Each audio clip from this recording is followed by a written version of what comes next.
ಅಮ್ಮ, ನಾನು ಡೈರೆಕ್ಟಾಗಿ ಕ್ವೆಶ್ಚನ್ ಕೇಳಿಬಿಡ್ತೀನಿ. ಅನನ್ಯ ಭಟ್ ನಿಮ್ಮ ಮಗಳು ಅನ್ನೋ ಕತೆ ಸತ್ಯನಾ ಸುಳ್ಳ? ಸುಳ್ಳು. ಯಾವ ವ್ಯಕ್ತಿ ಹೇಳಿದ್ದು? ಗಿರೀಶ್ ಮಟ್ಟಣ್ಣ, ಜಯಂತಿ ಟಿ ಇವರೆಲ್ಲ ಹೇಳಿದರು. ಹಲೋ, ಚಾನಲ್ನವರು ನನ್ನನ್ನು ಬಲವಂತವಾಗಿ ಕರ್ಕೊಂಡು ಹೋಗಿ ಇಂಥವ್ರ ಹೆಸರು ಹೇಳಿ ಇಂಥವ್ರನ್ನ ಇದು ಮಾಡಿ ಅಂತ ಹೇಳಿ ನನ್ನನ್ನ ಇದು ಮಾಡಿ, ನನಗೆ ಗೊತ್ತಾಯ್ತ ಅವ್ರ ಕ್ಯಾಮ್ರಾ ಇದು ಮಾಡ್ಕೊಂಡಿರೋದು. ಅರ್ಥ ಆಯ್ತಾ? ನನಗೆ ಗೊತ್ತಾಯ್ತ. ನಿಮ್ಮ ಮೇಲೆ ನಾನು ನಿಮ್ಮ ಮೇಲೆ ನನ್ನನ್ನ ಬಲವಂತವಾಗಿ ಕಾರಲ್ಲಿ ಕರ್ಕೊಂಡು ಹೋಗಿ ಕೂರ್ಸಿಟ್ಟು ಬಲವಂತವಾಗಿ ಇಂಥವರ ಹೆಸರನ್ನ ಹೇಳಿ ಅಂತ ಹಾಕಿದ್ದಾರೆ ಅಂತ ಹೇಳ್ಬೇಕಾಗುತ್ತಾ?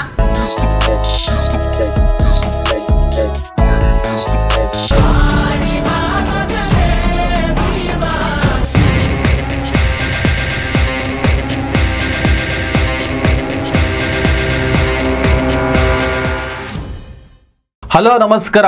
ಧರ್ಮಸ್ಥಳ ಕೇಸಿಗೆ ಸಂಬಂಧಪಟ್ಟ ಹಾಗೆ ಸಿಕ್ಕಾಪಟ್ಟೆ ಟ್ವಿಸ್ಟ್ ಮೇಲೆ ಟ್ವಿಸ್ಟು, ಶಾಕ್ ಮೇಲೆ ಶಾಕು.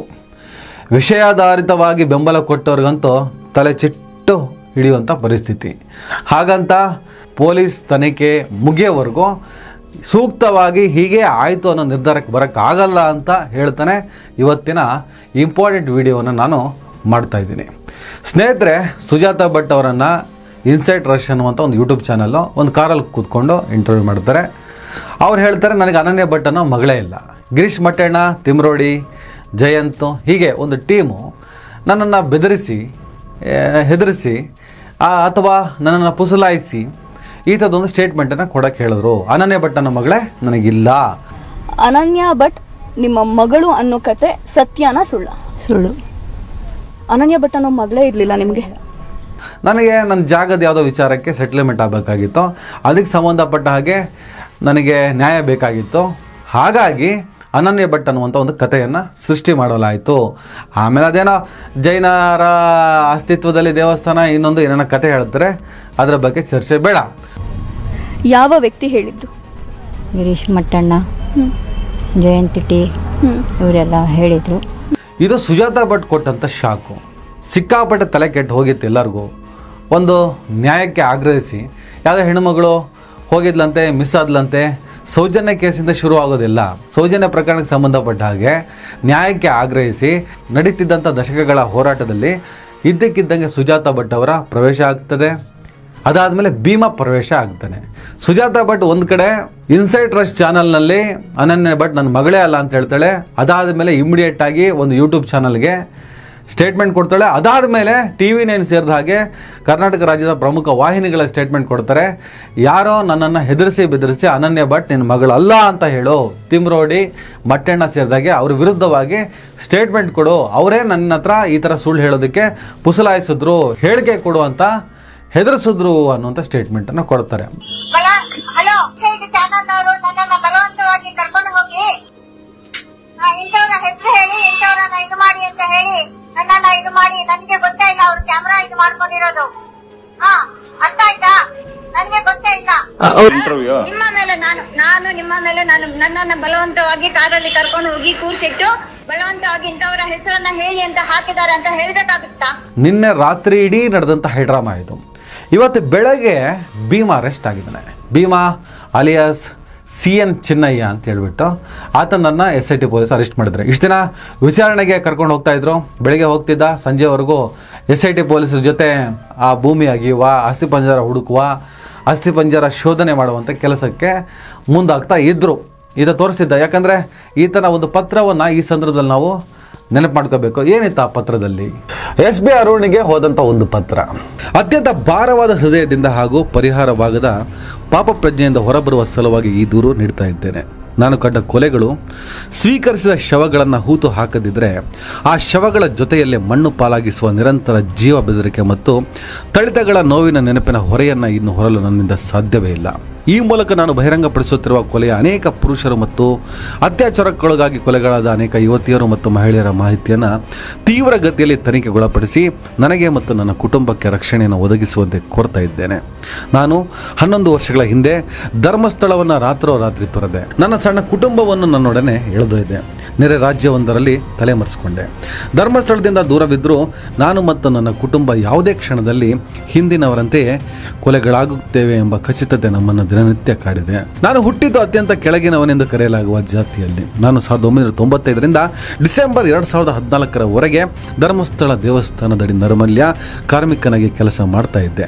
ಪ್ರತಿನಿತ್ಯ ನೇತ್ರಾವತಿ ನದಿಯ ಬಳಿ ಮತ್ತು ಸುತ್ತಮುತ್ತಲಿನ ಪ್ರದೇಶಗಳಲ್ಲಿ ಸ್ವಚ್ಛತೆ ಕೆಲಸವನ್ನು ನಿರ್ವಹಿಸುತ್ತಿದ್ದೆ. ನಿಯಮಿತ ಉದ್ಯೋಗವಾಗಿ ಪ್ರಾರಂಭವಾದದ್ದು ನಂತರದ ದಿನಗಳಲ್ಲಿ ಅತ್ಯಂತ ಭಯಾನಕ ಅಪರಾಧಗಳ ಸಾಕ್ಷ್ಯಗಳನ್ನು ಮರೆಮಾಚುವ ಕೆಲಸವಾಗಿ ಬದಲಾಯಿತು. ನನ್ನ ಉದ್ಯೋಗದ ಆರಂಭದಲ್ಲಿ ಮೃತ ದೇಹಗಳು ಕಾಣಿಸಿಕೊಳ್ಳುವುದನ್ನು ನಾನು ಗಮನಿಸಿದೆ. ಮೊದಲಿಗೆ ಇವು ಆತ್ಮಹತ್ಯೆ ಅಥವಾ ನದಿಯಲ್ಲಿ ಆಕಸ್ಮಿಕವಾಗಿ ಮುಳುಗಿದ ಮೃತದೇಹಗಳು ಎಂದು ನಾನು ಭಾವಿಸಿದ್ದೆ. ಆದರೆ ಅದರಲ್ಲಿ ಮಹಿಳೆಯರ ಶವಗಳು ಹೆಚ್ಚಾಗಿದ್ವು. ಅನೇಕ ಮಹಿಳಾ ಶವಗಳು ಬಟ್ಟೆ ಅಥವಾ ಒಳ ಉಡುಪುಗಳಿಲ್ಲದೆ ಕಂಡು ಬಂದವು. ಲೈಂಗಿಕ ಆಕ್ರಮಣ ಮತ್ತು ಹಿಂಸೆಯ ಸ್ಪಷ್ಟ ಲಕ್ಷಣಗಳನ್ನು ಕೆಲವು ಶವಗಳು ಹೊಂದಿದ್ವು. ಆ ದೇಹಗಳ ಮೇಲೆ ಹಿಂಸೆಯನ್ನು ಸೂಚಿಸುವ ಗಾಯಗಳು ಅಥವಾ ಕತ್ತು ಹಿಸುಕುವಿಕೆಯು ಕಂಡು ಬರ್ತಾ ಇದ್ವು. 1998ರ ಸುಮಾರಿಗೆ ನನ್ನ ಮೇಲ್ವಿಚಾರಕರು ಈ ದೇಹಗಳನ್ನು ಪೊಲೀಸರಿಗೆ ವರದಿ ಮಾಡುವ ಬದಲು ನಾನು ಈ ದೇಹಗಳನ್ನು ರಹಸ್ಯವಾಗಿ ವಿಲೇವಾರಿ ಮಾಡುವಂತೆ ಸೂಚಿಸಿದರು. ನಾನು ತಕ್ಷಣವೇ ನಿರಾಕರಿಸಿ ಆ ಸಾವುಗಳನ್ನು ಪೊಲೀಸರಿಗೆ ತಿಳಿಸಬೇಕು ಅಂತ ಪ್ರತಿಕ್ರಿಯೆ ನೀಡಿದಾಗ ತೀವ್ರವಾಗಿ ಥಳಿಸಲ್ಪಟ್ಟೆ.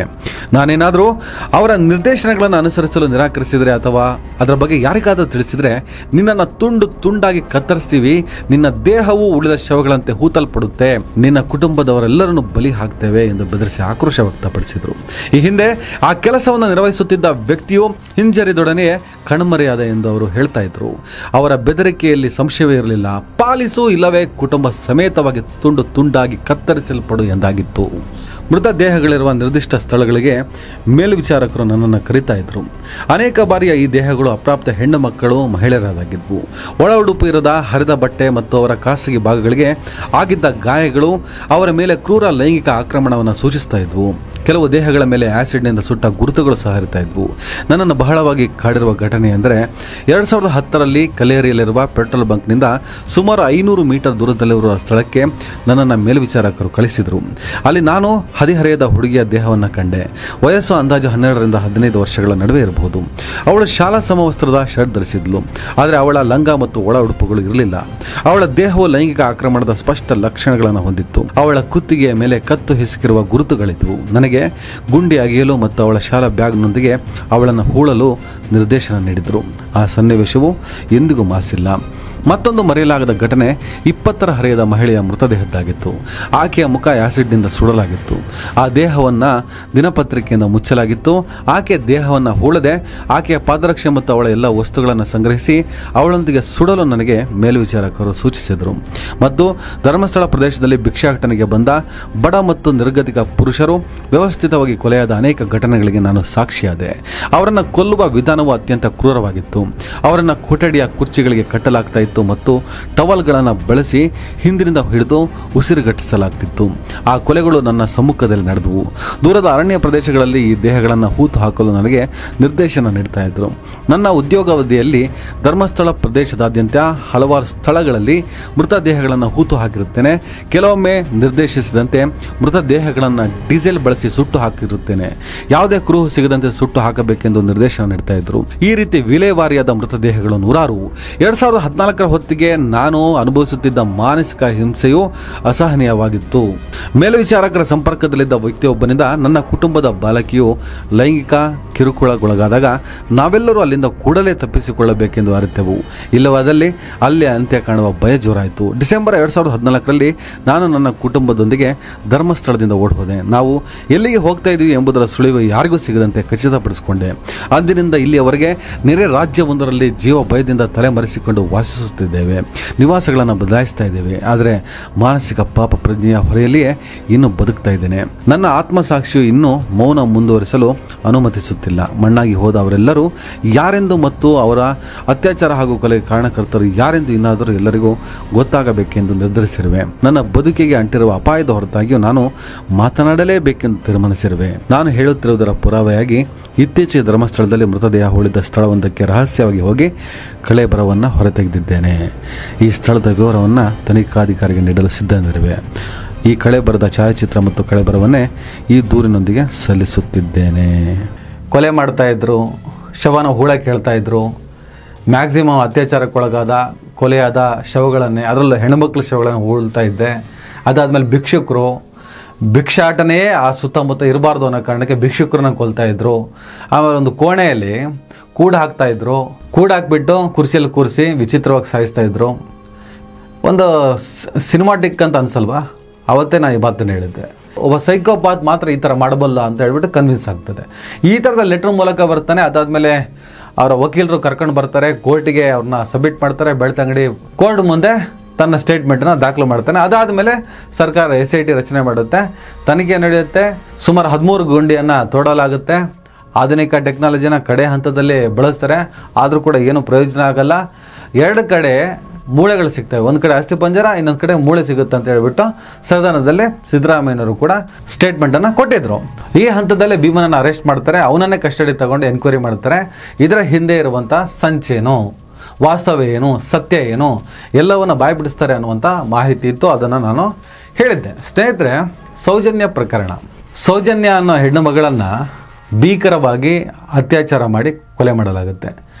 ಈ ಪ್ರಕರಣದಲ್ಲಿ ಸಂತೋಷ್ ರಾವ್ ಆರೋಪಿ ಅಂತ ಅವನು ಅರೆಸ್ಟ್ ಮಾಡ್ತಾರೆ.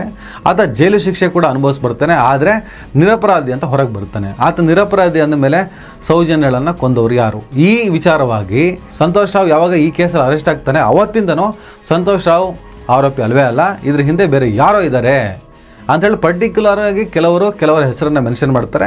ಅದು ಧರ್ಮಸ್ಥಳ ಕ್ಷೇತ್ರಕ್ಕೆ ಸಂಬಂಧಪಟ್ಟವರದ್ದು ಆಗಿರುತ್ತೆ. ಆ ಇಶ್ಯೂಗೆ ಸಂಬಂಧಪಟ್ಟ ಹಾಗೆ ಪರ ವಿರೋಧದ ಸಂಘರ್ಷಗಳು ನಡೀತಾನೆ ಇತ್ತು. ಇತ್ತೀಚೆಗಂತೂ ಭೀಮಾ ಬಂದ ಮೇಲೆ ಆ ಕಡೆ ಸುಜಾತಾ ಭಟ್, ಅನನ್ಯ ಭಟ್ ಅನ್ನುವಂಥ ಕಥೆನ ಹಿಡ್ಕೊಬಂದ ಮೇಲೆ ಪದ್ಮಲತಾ, ವೇದವಲ್ಲಿ ಟೀಚರು, ಆನೆ ಮಾವುತ ನಾರಾಯಣ, ಯಮುನಾ, ಈ ಥರದ ಕೆಲವು ಕೊಲೆಗಳ ನಿಗೂಢ ಇನ್ನೂ ಬಯಲಾಗಬೇಕಾಗಿದೆ. ಈ ಹಂತದಲ್ಲಿ ಸುಜಾತಾ ಭಟ್ ಎಂಟ್ರಿ, ಆಕೆಯ ಸುಳ್ಳುಗಳು, ಸುಜಾತಾ ಭಟ್ ಅವರನ್ನು ಇಮಿಡಿಯೇಟ್ ಆಗಿ ಪೊಲೀಸರು ಆಸ್ಪತ್ರೆಗೆ ಸೇರಿಸಬೇಕು, ರಕ್ಷಣೆ ಕೊಡಬೇಕು. ಪೊಲೀಸರು ರಕ್ಷಣೆ ಕೊಡಬೇಕು, ಅವರನ್ನು ಆಸ್ಪತ್ರೆ ಕೊಡಬೇಕು, ಕೌನ್ಸಿಲಿಂಗ್ ಮಾಡಬೇಕು. ನೀಟಾಗಿ ಪೊಲೀಸರು ಕೂರಿಸ್ಕೊಂಡು ಎನ್ಕ್ವೈರಿ ಮಾಡಬೇಕು. ಏನು ಸತ್ಯಾಸತ್ಯತೆ ಅವಾಗ ಹೊರಗೆ ಬಂದೇ ಬರುತ್ತೆ. ಮಾಧ್ಯಮಗಳು ಒಂದು ಹಂತದಲ್ಲಿ ಎಲ್ಲ ಲಿಮಿಟನ್ನು ಕ್ರಾಸ್ ಮಾಡಿ ಸುಜಾತಾ ಭಟ್ ಮೇಲೆ ಮುಗಿಬಿದ್ರ ಅಂತ ನನಗನ್ನಿಸುತ್ತೆ. ಒಂದು ವಯಸ್ಸಾದ ಅಜ್ಜಿಯನ್ನು 10 ಮಾಧ್ಯಮಗಳು ಸಾವಿರಾರು ಪ್ರಶ್ನೆಗಳನ್ನು ಹಾಕ್ತಿದ್ದಾಗ ಅದು ಕನ್ಫ್ಯೂಷನ್ ಆಗೋದಂತೂ ಸತ್ಯ. ಹಾಗಂತ ಅಜ್ಜಿ ನಿಜ ಹೇಳ್ತಿದ್ದಾಳೆ, ಅದು ಸುಳ್ಳು ಅನ್ನೋದು ಕನ್ಫರ್ಮ್ ಆಯಿತು. ತನ್ನ ಮಗಳ ಫೋಟೋವನ್ನು ಆಕೆ ತೋರಿಸಿದ್ದೇ ಸುಳ್ಳು. ಅದು ವಾಸಂತಿ ಅಂತೇಳಿ, ಆ ವಾಸಂತಿಯ ಸಹೋದರ ವಿಜಯ್ ಅನ್ನೋರು ಈ ಪ್ರಕರಣಕ್ಕೆ ಸಂಬಂಧಪಟ್ಟಂಗೆ ಸುಜಾತಾ ಭಟ್ ವಿರುದ್ಧ ನನ್ನ ಕುಟುಂಬದ ಒಂದು ಹೆಣ್ಣು ಮಗುವಿನ ಸುಮಾರು 18 ವರ್ಷಗಳ ಹಿಂದೆ, ಅಂದರೆ 2005, 2006 ಈ ಸಂದರ್ಭದಲ್ಲಿ ಸುಸೈಡ್ ಮಾಡಿಕೊಂಡಿರುವಂತಹ ನನ್ನ ತಂಗಿಯ, ನನ್ನ ಸೋದರಿಯ ಫೋಟೋವನ್ನು ಮಿಸ್ಯೂಸ್ ಮಾಡ್ತಾರೆ ಅಂತ ಹೇಳ್ಬಿಟ್ಟು ಕಂಪ್ಲೇಂಟ್ ಕೂಡ ಕೊಟ್ಟಿದ್ದಾರೆ. ಯಾವುದೋ ಒಂದು ಯೂಟ್ಯೂಬ್ ಚಾನಲ್ಲಿ, ಯಾವುದೋ ಚಾನಲ್ ಕೂತ್ಕೊಂಡು ಅನನ್ಯ ಭಟ್ ನನ್ನ ಮಗಳೇ ಅಲ್ಲ, ಯಾರೋ ಹೇಳಿದ್ದಕ್ಕೆ ಈ ಸ್ಟೇಟ್ಮೆಂಟ್ ಕೊಟ್ಟಿದ್ದಾರೆ ಅಂತ ಹೇಳ್ತಾರೆ. ಬೆನ್ನಿಗೆ ಇವರ ಪರವಾಗಿ ಇಲ್ಲಿವರೆಗೂ ಸುದ್ದಿ ಮಾಡ್ತಿದ್ದಂತಹ ಯೂಟ್ಯೂಬರ್ಸ್ಗಳು ಹಾಗೂ ಕೆಲವು ಮಾಧ್ಯಮಗಳ ಮುಂದೆ ನನ್ನನ್ನು ಬೆದರಿಸಿ ಹೆದರಿಸಿ ಕಾರ್ನಲ್ಲಿ ಕೂರಿಸಿ ಈ ಥರ ಸ್ಟೇಟ್ಮೆಂಟ್ ಕೊಡಿಸಿದ್ದಾರೆ ಅಂತ ಹೇಳ್ತಾರೆ. ಹಾಗೆ SIT ಮುಂದೆ ನಾನು ನನ್ನ ಮಗಳು ಅನನ್ಯ ಭಟ್ ಇರೋದು ನಿಜ ಅಂತ ಪ್ರೂವ್ ಮಾಡ್ತೀನಿ ಅಂತಲೇ ಹೇಳ್ತಾರೆ. ಅಜ್ಜಿಯ ಮಾನಸಿಕ ಸ್ಥಿತಿಯ ಬಗ್ಗೆ ಸಿಕ್ಕಾಪಟ್ಟೆ ಕನ್ಫ್ಯೂಷನ್ ಇದೆ. ಅವರಿಗೆ ಸೂಕ್ತವಾದ ಕೌನ್ಸಿಲಿಂಗ್ ಮಾಡಿ ಪೊಲೀಸರು ಎನ್ಕ್ವೈರಿ ಮಾಡಿ ಈ ಸತ್ಯಾಸತ್ಯತೆಯನ್ನು ಹೊರಗೆ ಹಾಕಲೇಬೇಕಾಗಿದೆ. ನಾನು ಮೊನ್ನೆಯಿಂದ ಹೇಳ್ತಾ ಇದ್ದೆ, ಸುಜಾತಾ ಭಟ್ ಪ್ರಕರಣಕ್ಕೆ ಸಂಬಂಧಪಟ್ಟಂಗೆ, ಅನನ್ಯ ಭಟ್ ಮಿಸ್ಸಿಂಗ್ ವಿಚಾರಕ್ಕೆ ಸಂಬಂಧಪಟ್ಟ ಹಾಗೆ ಸಿಕ್ಕಾಪಟ್ಟೆ ಸುದ್ದಿ ಆಗ್ತಾ ಇದ್ದಾಗ ಸುಜಾತಾ ಭಟ್ ಸುಳ್ಳಿ, ಸುಜಾತಾ ಭಟ್ ಅನ್ನೋ ಒಂದು ಕ್ಯಾರೆಕ್ಟ್ರೇ ಫೇಕು, ಆಕೆಗೆ ಅನನ್ಯ ಭಟ್ ಮಗಳು ಇಲ್ಲ ಅನ್ನುವಂತಹ ಇನ್ವೆಸ್ಟಿಗೇಷನ್ ಜರ್ನಲಿಸಮ್ ಶುರುವಾದಾಗ ನಾನೊಂದು ವಿಡಿಯೋ ಮಾಡಿ ಹೇಳಿದ್ದೆ, ಸುಜಾತಾ ಭಟ್ ಏನಾದರೂ ಇಲ್ಲಿ ಸುಳ್ಳು ಅಂತ ಆದರೆ ಅಲ್ಲಿ ನಿಜಕ್ಕೂ 100 ಸತ್ಯಗಳು ಇದ್ದರೂ ಕೂಡ ಅವೆಲ್ಲವೂ ಸುಳ್ಳಾಗುವ ಅಪಾಯ ಇದೆ. ಜನ ನಂಬಲ್ಲ, ಜನ ನೋಡ್ತಾರೆ ಏನೋ ಸಮಥಿಂಗ್ ರಾಂಗ್ ಇದೆಯಲ್ಲ ಅಂತ. ಈಗ ಭೀಮಾ ಕೂಡ ಅರೆಸ್ಟ್ ಆಗಿದ್ದಾನೆ. ಈ ಭೀಮಾ ಮತ್ತು ಸುಜಾತಾ ಸೌಜನ್ಯ ಹೋರಾಟದಲ್ಲಿ ಬಂದು ಸೇರಿಕೊಂಡಂಥ ಎಕ್ಸ್ಟ್ರಾ ಕ್ಯಾರೆಕ್ಟರ್ಗಳು. ಸೌಜನ್ಯ ಹೋರಾಟ ದಶಕಗಳ ಕಾಲದಿಂದ ನಡೀತಾ ಇತ್ತು. ಯಾವುದೇ ಕಾರಣಕ್ಕೂ ಸೌಜನ್ಯ ಹೋರಾಟ ಹಾದಿ ತಪ್ಪಿರಲಿಲ್ಲ. ಮರುತನಿಖೆಗೆ ಒತ್ತಾಯ ಆಗ್ತಾ ಇತ್ತು. ಸಮಯ ಸಂದರ್ಭಗಳು ಬಂದಾಗ ಸೌಜನ್ಯ ಪರವಾದಂಥ ನ್ಯಾಯಕ್ಕೆ, ಮರುತನಿಖೆಗೆ ಆಗ್ರಹ ವ್ಯಕ್ತವಾಗ್ತಿತ್ತು. ಮೊನ್ನೆ ಅಷ್ಟೇ ಬೆಳ್ತಂಗಡಿ ಶಾಸಕ ಹರೀಶ್ ಪೂಂಜಾ ಕೂಡ ಸೌಜನ್ಯ ಪ್ರಕರಣವನ್ನು ಮರುತನಿಖೆ ಮಾಡಿ ಅಂತ ಹೇಳ್ತಾರೆ. ಅಲ್ಲಿಗೆ ಸೌಜನ್ಯ ಪ್ರಕರಣಕ್ಕೆ ಸಂಬಂಧಪಟ್ಟ ಹಾಗೆ ಮರುತನಿಖೆ ಒತ್ತಾಯ ಈಗಲೂ ನಡೀತಾ ಇದೆ. ಈ ಹಂತದಲ್ಲೇ ಸುಜಾತಾ ಭಟ್ ಮತ್ತು ಭೀಮಾ ಅನ್ನುವಂತಹ ಎಕ್ಸ್ಟ್ರಾ 2 ಕ್ಯಾರೆಕ್ಟರ್ಗಳು ಎಂಟ್ರಿ ಆಗ್ತವೆ. ಈಗ ಒಂದು ಚರ್ಚೆ ನಡೀತಿರೋದೇನೆಂದರೆ, ಈ ಸುಜಾತಾ ಮತ್ತು ಭೀಮಾ ಯಾರ ಸೃಷ್ಟಿ, ಯಾರು ಕರ್ಕೊಬಂದಿದ್ದು? ಒಂದು ಕಡೆ ಸೌಜನ್ಯ ಪ್ರಕರಣಕ್ಕೆ ಸಂಬಂಧಪಟ್ಟಂಗೆ ಸೌಜನ್ಯ ನ್ಯಾಯಕ್ಕೆ ಆಗ್ರಹಿಸುವ ಏನು ಹೋರಾಟಗಾರರ ಗುಂಪಿದೆ, ಅವ್ರಿಗೆ ಸಂಬಂಧಪಟ್ಟಂಥ ಕೆಲ ವ್ಯಕ್ತಿಗಳು ಇನ್ನಷ್ಟು ಈ ಪ್ರಕರಣಕ್ಕೆ ಶಕ್ತಿ ತುಂಬುವ ಸಲುವಾಗಿ ಇವರಿಬ್ಬರನ್ನ ಕರ್ಕೊಂಡು ಬಂದಿರ್ಬೋದು. ಈ ಹಂತದಲ್ಲಿ ನಮ್ಮ ಒಳಗಡೆ ಕೂಡ ಒಂದು ಚರ್ಚೆ ಬರುತ್ತೆ. ಈಗ ಒಂದು ಪ್ರಕರಣದ ಬಗ್ಗೆ, ಸೌಜನ್ಯ ಪ್ರಕರಣದ ಬಗ್ಗೆ ಹೋರಾಟ ನಡೀತಿರುತ್ತೆ. ಆ ಪ್ರಕರಣಕ್ಕೆ ಇನ್ನಷ್ಟು ಶಕ್ತಿ ತುಂಬೋದಕ್ಕೆ ಸುಜಾತಾ ಭಟ್ ಅನ್ನೋ ಫೇಕ್ ಕ್ಯಾರೆಕ್ಟರ್ನ ಕರ್ಕೊಬಂದರೆ ಅದರಿಂದ ಏನು ಲಾಭ ಆಗ್ತದೆ? ಪೊಲೀಸ್ ಇನ್ವೆಸ್ಟಿಗೇಷನಲ್ಲೇ ಎಲ್ಲ ಸುಳ್ಳಾಗ್ತದಲ್ಲ. ಈಗ ಮಗಳೇ ಇಲ್ಲದ ಅಂತ ಒಂದು ತಾಯಿನ ಕರ್ಕೊಬಂದು ನನ್ನ ಮಗಳು ಮಿಸ್ಸಿಂಗ್ ಆಯಿತು ಅಂತ ಹೇಳ್ಬಿಟ್ಟು ಕಲ್ಲು ಹೊಡೆದು ಹೋಗೋಕ್ಕಾಗೋದೇ ಇಲ್ವಲ್ಲ. ಸುಮಾರು 20 ವರ್ಷಗಳ ಹಿಂದೆ ನಾನು ಕಂಪ್ಲೇಂಟ್ ಕೊಡೋಕ್ಕೆ ಹೋಗಿದ್ದೆ, ನಾನು ಕಂಪ್ಲೇಂಟ್ ತೊಗೊಂಡಿಲ್ಲ. ಅದಾದಮೇಲೆ ದೇವಸ್ಥಾನದ ಹತ್ರ ಹೋದೆ, ಯಾರೋ ಒಂದು 4-5 ಜನ ಬಂದು ನಂಗೆ ಹೊಡೆದ್ರು ಬಡಿದ್ರು, ಕೋಮಕ್ಕೆ ಹೋಗಿದ್ದೆ, 3 ತಿಂಗಳು ಕೋಮದಲ್ಲಿದ್ದೆ. ಅದಾದಮೇಲೆ ಕಣ್ಬಿಟ್ಟು ನೋಡ್ತೀನಿ ನನ್ನ ಪ್ರಾಪರ್ಟಿ ಎಲ್ಲ ಸುಟ್ಟಾಕಿದ್ರು. ಈ ಥರ ತುಂಬ ಕತೆಗಳು. ಅದು ಸುಳ್ಳೋ ಸತ್ಯನೋ ಪೊಲೀಸರು ಬಹಿರಂಗಪಡಿಸಬೇಕು ಅನ್ನೋ ಚರ್ಚೆ ಇದ್ದಾಗಲೇ ಮಾಧ್ಯಮಗಳು ಬೆನ್ನು ಹತ್ತಿ ಒಂದಿಷ್ಟು ಸುದ್ದಿಗಳನ್ನು ಹೊರಗೆ ಹಾಕ್ತು. ಮಣಿಪಾಲದ ಕಸ್ತೂರ್ಬಾ ಮೆಡಿಕಲ್ ಕಾಲೇಜಲ್ಲಿ MBBS ಓದ್ತಾ ಇದ್ದ 2003ರಲ್ಲಿ, ಅದು ಕೂಡ ಸುಳ್ಳು ಅನ್ನೋದನ್ನು ಪತ್ರಕರ್ತರೇ ಪ್ರೂವ್ ಮಾಡ್ತಾ ಬರ್ತಾರೆ.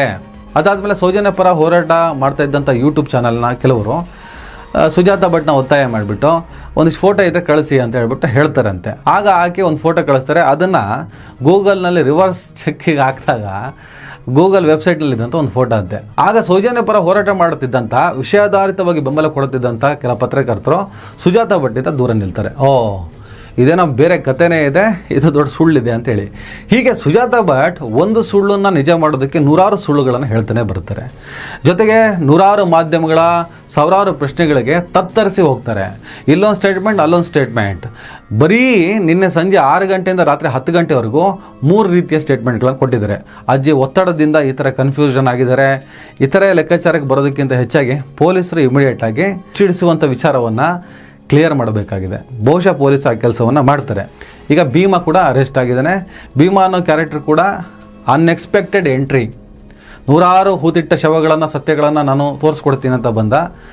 ಅದರಲ್ಲಿ ದೊಡ್ಡ ಪ್ರಮಾಣದಲ್ಲಿ ಯಶಸ್ವಿ ಆಗಿಲ್ಲ. ಪ್ರಕೃತಿಯ ವ್ಯತ್ಯಯಗಳು, ಜಾಗ ಗುರುತಿಸುವಿಕೆಯಲ್ಲಿ ಸಮಸ್ಯೆಗಳಾಗ್ತಿದೆ ಅಂತ ಹೇಳ್ಬಿಟ್ಟು ಇಂಡಿಯಾ ಟುಡೇ ಚಾನಲ್ನಲ್ಲಿ ಆತ ಇಂಟರ್ವ್ಯೂ ಕೂಡ ಕೊಡ್ತಾನೆ. ಅದೇನೇ ಇದ್ರೂ ಕೂಡ ಈಗ ಅರೆಸ್ಟ್ ಆಗಿದ್ದಾನೆ. ಮಹೇಶ್ ಶೆಟ್ಟಿ ತಿಮ್ರೋಡಿ, BL ಸಂತೋಷ್ ಅವರನ್ನು ಅವೇಚ್ಛವಾಗಿ ನಿಲ್ಲಿಸಿದ್ರು ಅಂತ ಹೇಳ್ಬಿಟ್ಟು ಅರೆಸ್ಟ್ ಮಾಡ್ತಾರೆ.